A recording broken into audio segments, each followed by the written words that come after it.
Если посмотреть на Венеру и Землю издалека, разница между ними покажется не такой уж и большой. Диаметр Венеры всего на 5% меньше земного. Это почти ничто по меркам космоса. Масса составляет около 80% от массы нашей планеты. Плотность почти такая же. Обе сформировались в одной области молодой Солнечной системы примерно 4,5 миллиарда лет назад. Обе состоят из каменных пород и металлов. Обе получили энергию от одного и того же Солнца. Если бы астроном наблюдал за их рождением миллиарды лет назад, он вполне мог бы предположить, что перед ним две очень похожие планеты с похожим будущим. Но сегодня одна из них покрыта океанами, имеет умеренный климат и поддерживает жизнь практически в любой среде, даже таких как мы, от глубоких океанических впадин до полярных льдов. Другая же встречает жданных гостей с теплотой около 470 градусов по Цельсию, атмосферным давлением, сравнимым с условиями на глубине почти километра под водой, и облаками, состоящими из капель серной кислоты, что говорит о не лучшем гостеприимстве. Что же произошло между этими двумя мирами? Почему планета, которую часто называют сестрой Земли, превратилась в одно из самых суровых мест Солнечной системы? Была ли сестренка обречена с самого начала, или когда-то ее история могла развиваться совсем иначе? Меня зовут Роман, вы на канале Злой Космос, и сегодня мы отправляемся на Венеру. На первый взгляд может показаться, что главная проблема Венеры – близость к Солнцу. Действительно, она находится примерно на 108 миллионов километров от нашей звезды, тогда как Земля обращается на среднем расстоянии около 150 миллионов километров. Венера получает почти вдвое больше солнечной энергии. Логично ожидать, что там будет жарче. Но здесь появляется первая неожиданность. Если убрать атмосферу, поверхность Венеры нагревалась бы примерно до 30-40 градусов по Цельсию. Да, это жарко, но далеко не катастрофа. Многие районы Земли летом достигают похожих температур, и порой люди счастливы получать экстремальный загар на солнышке, но не всегда, конечно. Возможно, вы удивитесь, но настоящий источник венерианского ада находится вовсе не на Солнце. Он находится в самой атмосфере планеты. Дело в том, что атмосфера Венеры самая массивная среди всех каменных планет Солнечной системы. На 96% она состоит из углекислого газа, остальное приходится главным образом на азот и небольшие примеси других веществ. Для сравнения, в атмосфере Земли углекислый газ занимает лишь небольшую долю процента. Сам по себе углекислый газ не является чем-то экзотическим, он присутствует и на Земле, и на Марсе. Более того, без него жизнь на нашей планете выглядела бы совсем иначе. Этот газ хорошо пропускает солнечный свет, но задерживает тепловое излучение, которое поверхность отправляет обратно в космос. Благодаря этому возникает парниковый эффект. На Земле он играет полезную роль. Без него средняя температура поверхности составляла бы примерно минус 80 градусов, однако на Венере этот механизм превратился в климатическую ловушку. И вот как именно. Солнечный свет проходит через атмосферу и нагревает поверхность. Нагретая поверхность, как блинчик, начинает излучать тепло. Но гигантское количество углекислого газа не позволяет этому теплу эффективно покидать планету. Энергия накапливается, температура растет. Чем выше температура, тем сильнее атмосфера удерживает тепло.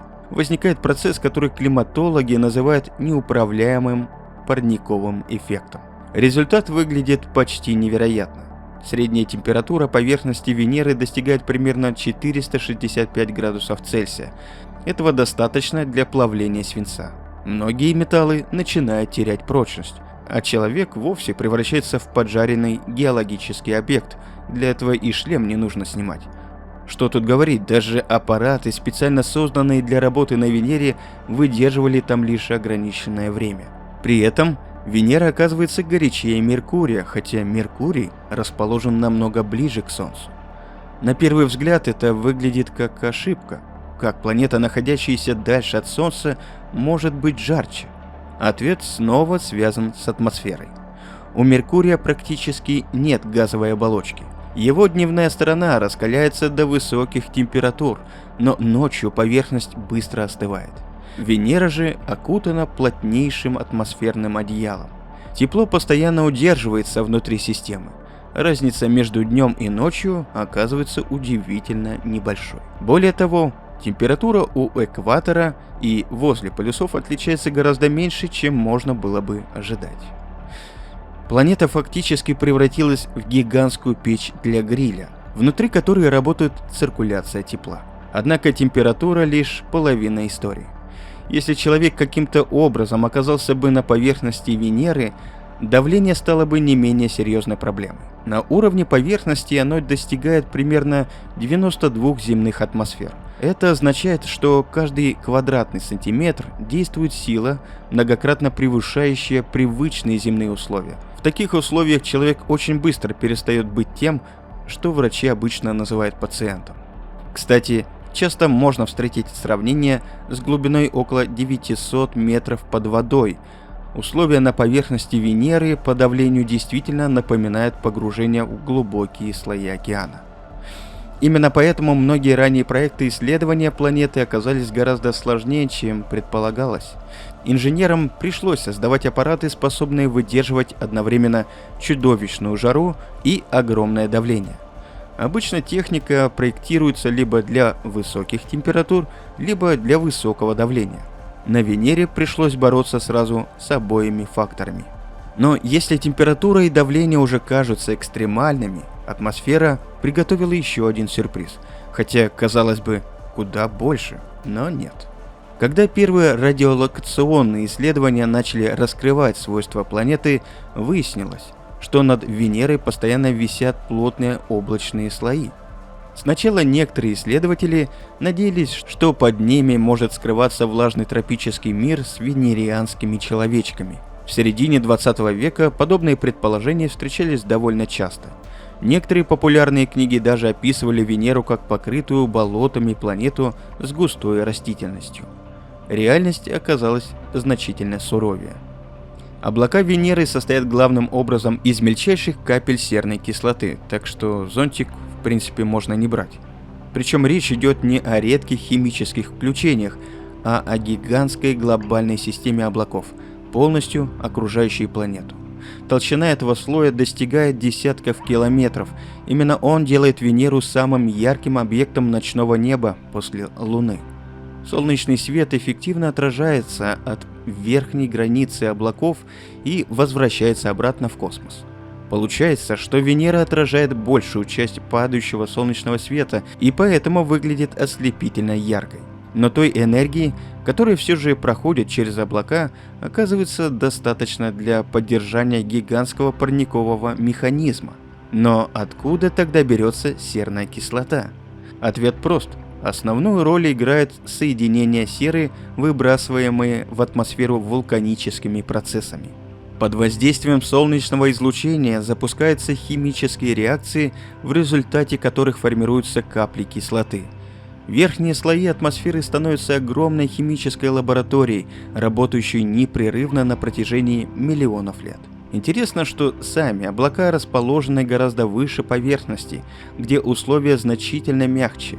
На высотах около 50-60 километров температура и давление приближаются к земным значениям. Позже именно этот факт заставит некоторых исследователей задуматься о возможности существования жизни в атмосфере Венеры. Но к этому мы еще вернемся. Пока же внимание стоит обратить на другое обстоятельство. Несмотря на медленное вращение планеты, ее атмосфера движется с удивительной скоростью. Венера совершает один оборот вокруг своей оси примерно за 243 земных дня. Это настолько медленно, что сутки на Венере оказываются длиннее года. Да, рабочий день немного затянулся. Казалось бы, атмосфера должна двигаться столь же неторопливо. На практике же происходит противоположное. Верхние атмосферные слои совершают полный оборот вокруг планеты примерно за 4 земных дня. Скорости ветра достигает сотен километров в час. Это явление получило название супервращения атмосферы и остается одной из самых интересных задач современной планетологии. Более того, до сих пор продолжают уточнять механизмы, которые позволяют атмосфере настолько сильно опережать вращение самой планеты. Все это делает Венеру необычной уже на уровне климата, однако под облаками скрывается еще один мир – поверхность, которую человечество долгое время вообще не могло увидеть. И обычные телескопы здесь бесполезны. Плотный облачный слой полностью закрывает обзор. На протяжении столетий никто не знал, что находится внизу. Лишь развитие радиолокационных методов позволило постепенно составить карту планеты. Когда первые подробные данные начали поступать на Землю, выяснилось, что поверхность Венеры совсем не похожа на поверхность Земли. Там нет океанов с касатками, нет рек с крабами, нет дождей в привычном понимании, нет тектонических плит, движущихся так, как они движутся на нашей планете. Зато существуют огромные вулканические равнины, гигантские лавовые поля и тысячи вулканических структур разных размеров. Некоторые из них превосходят крупнейшие земные вулканы. По современным оценкам, на Венере могут находиться десятки тысяч вулканов, но вопрос о том, продолжается ли вулканическая активность сегодня, долгое время оставался открытым. Но последние годы принесли неожиданные результаты. Анализ данных космических аппаратов позволил обнаружить признаки относительно свежих изменений поверхности. Некоторые структуры выглядят так, словно извержения происходили совсем недавно по геологическим меркам. Дополнительные наблюдения атмосферы также указывают на возможное присутствие действующих вулканических источников. Если эти выводы окончательно подтвердятся, Венера окажется не мертвым миром, а планетой, где геологические процессы продолжаются прямо сейчас. И здесь возникает следующий вопрос. Если сегодня Венера представляет собой раскаленный мир с кислотными облаками, гигантским давлением и атмосферой из углекислого газа, всегда ли она была такой? Или когда-то существовала совершенно другая Венера, планета с водой, облаками и условиями гораздо ближе к тем, которые мы привыкли считать нормальными? Именно этот вопрос постепенно привел исследователей к одной из самых неожиданных гипотез в современной планетологии. Самое странное в истории Венеры заключается в том, что никто никогда не видел ее прошлое, кроме жнецов. Но они, как обычно, ничего не объяснили. У Земли сохранились древние горные породы, осадочные слои, русла высохших рек, ледниковые отложения и множество других следов давно исчезнувших эпох. Геологи, как телепаты, могут буквально читать историю планеты по слоям камня. Венера такой возможности не оставила. Ее поверхность скрыта плотной атмосферой, а экстремальные условия уничтожают или маскируют большинство следов далекого прошлого.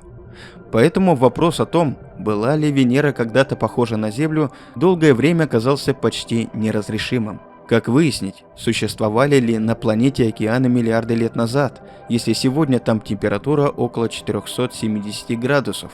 Как восстановить историю мира, который выглядит полностью чужим и непригодным для жизни? Ответ пришел из неожиданного источника – из самой атмосферы. Когда космические аппараты начали подробно изучать ее состав, в один прекрасный день внимание привлекло содержание дейтерия. Это разновидность водорода, содержащая дополнительный нейтрон. В природе он встречается редко, однако именно такие детали иногда позволяют реконструировать события, произошедшие миллиарды лет назад. Легкий водород сравнительно легко покидает атмосферу планеты и уходит в космос. Дейтерий тяжелее и удерживается значительно дольше. Если мир на протяжении огромного периода времени теряет воду, соотношение между этими двумя формами водорода начинает меняться. Именно такую картину обнаружили на Венере. Количество дейтерия оказалось намного выше ожидаемого. Для планетологов это стало серьезной уликой. Она не доказывала существование древних океанов напрямую, но указывала на то, что в прошлом воды на планете было достаточно много. Сегодня вода на Венере присутствует лишь в следовых количествах. Атмосфера крайне сухая. Тем интереснее оказался вывод, который постепенно начал складываться из различных исследований. Вероятнее всего, что Венера могла потерять огромные объемы воды за весьма короткое время своей эволюции. Одни модели говорят о сравнительно небольших морях, Другие же допускают существование океанов глубиной в сотни метров. Есть работы, согласно которым воды могло хватить для формирования почти глобального океанического покрытия. Точных цифр пока никто назвать не может, но сам вопрос уже не выглядит экзотическим. За последние десятилетия гипотеза о древней влажной Венере превратилась из смелого предположения в один из основных сценариев ее ранней истории. Причина связана с молодым Солнцем. 4 миллиарда лет назад оно светило слабее нынешнего. Хотя Венера уже тогда находилась ближе к звезде, общий энергетический баланс выглядел иначе. Планета получала меньше тепла, чем получает сегодня. Если на поверхности существовали океаны, они могли стабилизировать климат, сглаживать температурные колебания и участвовать в круговороте веществ почти так же, как это происходит на Земле. Разумеется, Венера никогда не была точной копией нашей планеты, что ранний венерианский пейзаж мог оказаться гораздо более узнаваемым, чем современный. Конечно, сегодняшняя Венера настолько агрессивна, что трудно поверить в существование там облаков из водяного пара, осадков или больших водоемов. Однако история планет редко бывает прямолинейной. Иногда достаточно небольшого изменения условий, чтобы дальнейшая эволюция пошла совершенно другим путем. И по мере старения Солнца его светимость постепенно увеличивалась. Количество энергии, поступающей к Венере, медленно росло. Сначала изменения могли быть почти незаметными, затем температура начала подниматься все быстрее. Для планеты, расположенной так близко к звезде, даже относительно небольшое дополнительное нагревание имело серьезные последствия. Океаны стали испаряться интенсивнее, в атмосфере попадало все больше водяного пара. На Земле водяной пар играет важную роль в климате, но, как мы знаем, одновременно он является очень эффективным парниковым газом. Чем больше его содержится в атмосфере, тем сильнее удерживается тепло.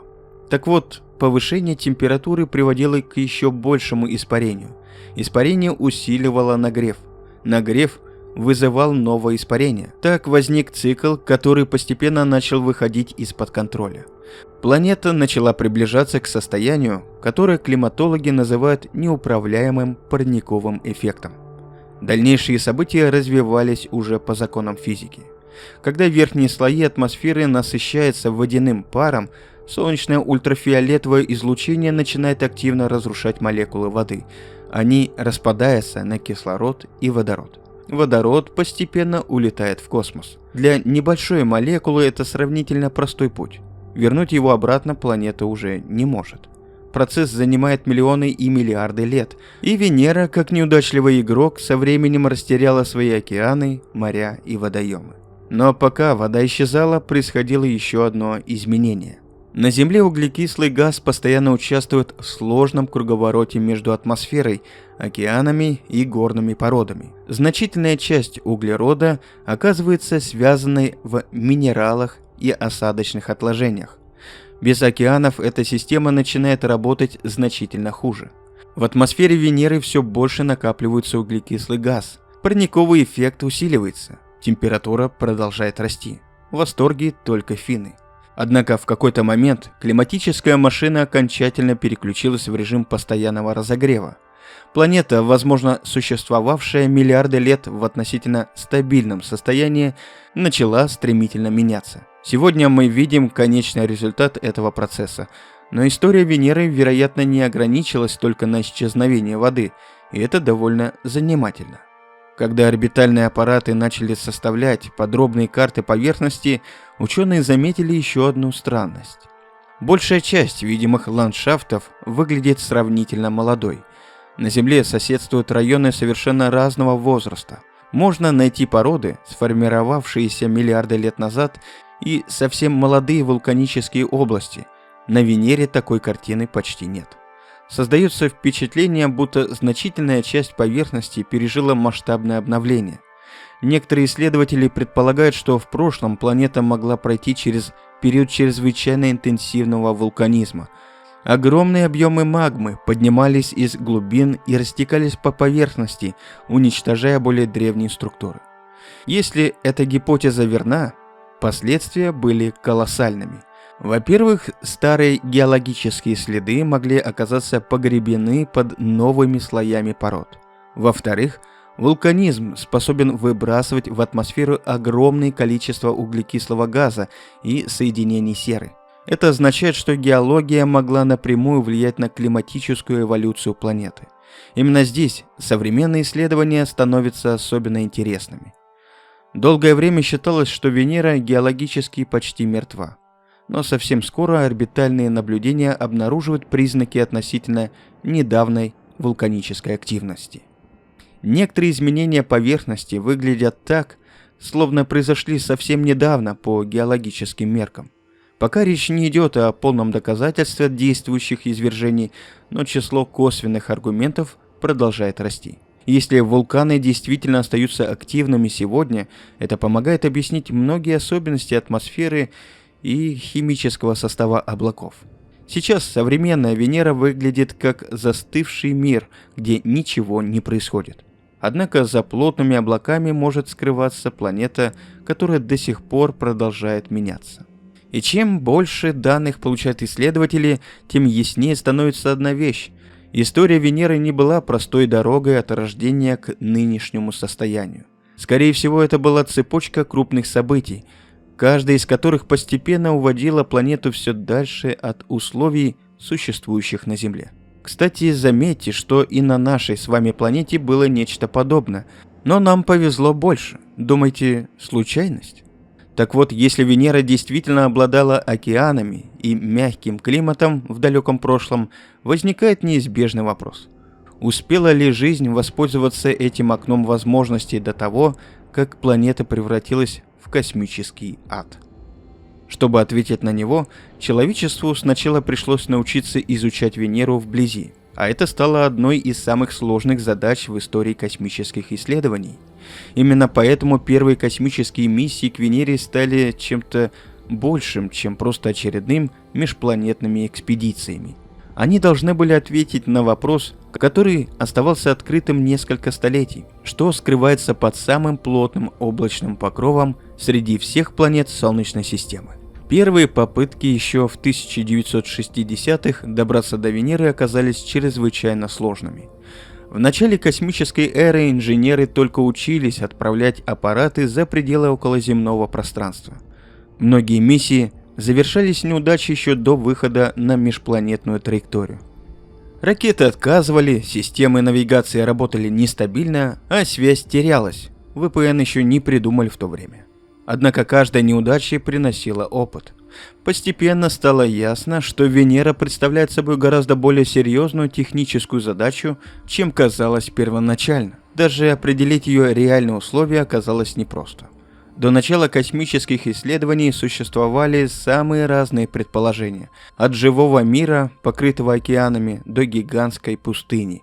Никто не ожидал, что реальность окажется намного экстремальнее любых прогнозов. Переломный момент наступил в 1962 году, когда американский аппарат Mariner-2 успешно выполнил пролет мимо Венеры. Измерения показали, что температура планеты значительно выше ожидаемой.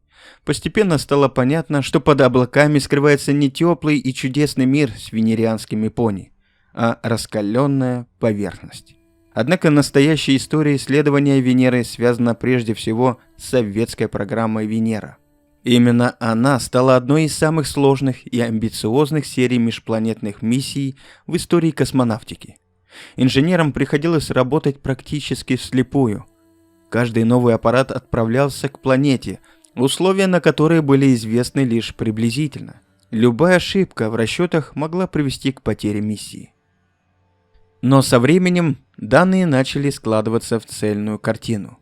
Выяснилось, что атмосфера Венеры намного плотнее земной. Давление на поверхности достигает 92 атмосфер, а температура на пределах, как мы говорили ранее.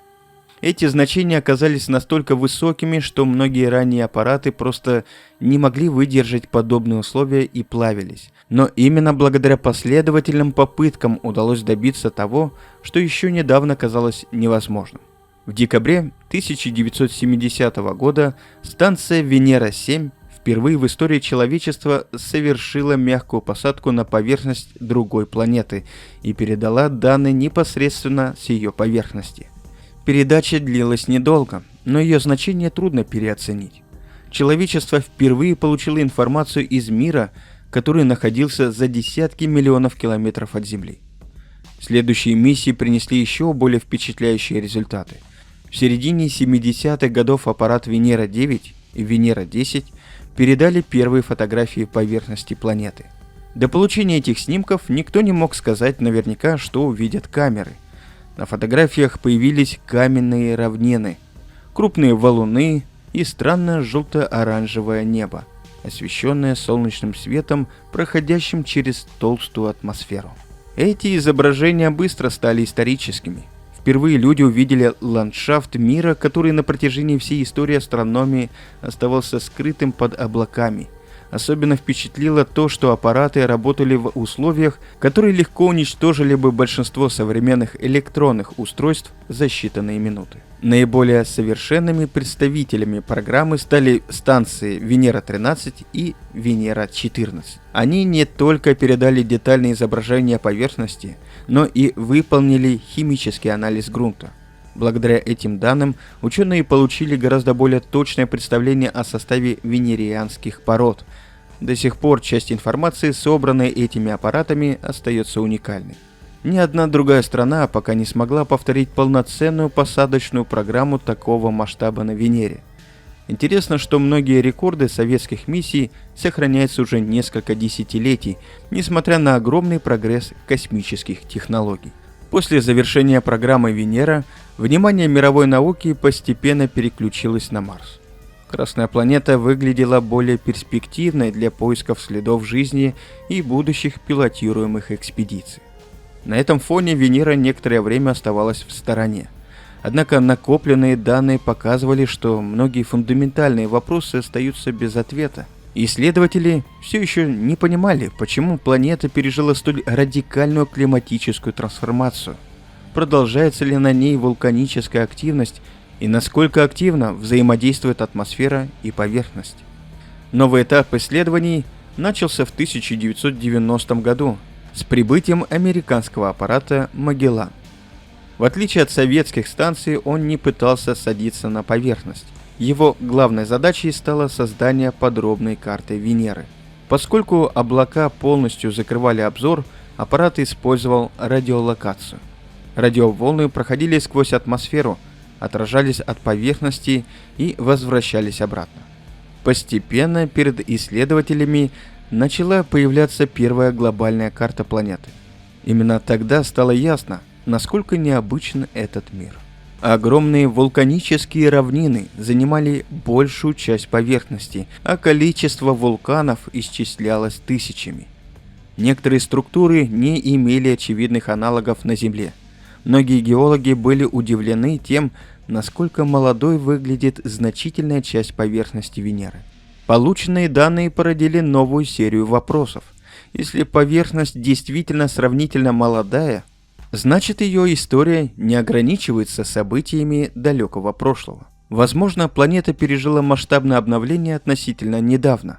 Некоторые исследователи предположили, что в прошлом Венера могла испытать период чрезвычайно интенсивного вулканизма, во время которого огромные объемы лавы перекрыли более древние ландшафты. Такая гипотеза могла объяснить и особенности атмосферы, поскольку вулканические процессы способны выбрасывать колоссальное количество углекислого газа и соединений серы. Но дальше еще интереснее. Европейский аппарат Венера-Экспресс провел почти 8 лет на орбите планеты, изучая ее атмосферу. Полученные результаты показали, что климатическая система Венеры значительно сложнее, чем предполагалось ранее. Были обнаружены необычные атмосферные процессы, сложная циркуляция облаков и признаки того, что некоторые регионы поверхности могут оставаться геологически активными. Венера начала выглядеть не как застывший мир прошлого, а как планета, где продолжаются процессы, способные изменить ее облик даже сегодня.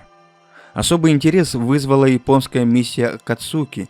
Ее история сама по себе напоминает отдельное приключение. Не Наруто, но все же. После прибытия к Венере аппарат не смог выйти на расчетную орбиту из-за отказа двигателя. Для большинства межпланетных миссий подобная ситуация означала бы окончательное завершение проекта. Однако японские инженеры сумели разработать новый план и спустя несколько лет все-таки вывести аппарат на орбиту, что казалось чудом. Уже вижу постер к аниме «Возвращение Акацуки». Последующие наблюдения позволили обнаружить неожиданные особенности атмосферы, включая гигантские структуры, связанные с влиянием рельефа поверхности на движение воздушных потоков. Эти наблюдения показали не только удивительные снимки, которые сейчас мы наблюдаем, но и помогли лучше понять механизм супервращения атмосферы, одного из самых необычных явлений на Венере. Последние годы принесли еще более интересные результаты. Анализ архивных данных и новых наблюдений показал все же признаки возможной современной вулканической активности. На некоторых снимках были обнаружены изменения, которые хорошо согласуются с процессами, сопровождающими извержения на Земле. Дополнительные данные о составе атмосферы также указывают на возможное присутствие активных источников вулканических газов. Пока эти выводы продолжают проверяться, однако сама идея действующих вулканов на Венере уже перестала выглядеть экзотической гипотезой. Напротив, все больше исследователей склоняются к тому, что планета остается геологически активной. Именно здесь история Венеры становится особенно интересной. Чем больше данных удается получить, тем меньше она напоминает мертвый мир. За плотными облаками может скрываться планета, которая до сих пор продолжает изменяться. Вопрос лишь в том, что мы наблюдаем прямо сейчас. Завершение цикла или его начало. Надеюсь, вам понравился выпуск. Предлагайте и ваши темы. Буду рад прочесть ваши мысли и предложения. Ну и по традиции поставьте лайк этому видео и заглядывайте на Boosty или Patreon. Это правда поможет развитию нашего канала. Если Венера когда-то и обладала океанами, если благоприятные условия сохранялись достаточно долго, и если ее история действительно была намного сложнее, чем предполагалось ранее, могла ли жизнь появиться там еще до того, как климатическая катастрофа изменила планету до неузнаваемости? Именно этот вопрос сегодня становится центральным в исследованиях Венеры и открывает следующую главу ее истории, за которой мы, несомненно, будем наблюдать.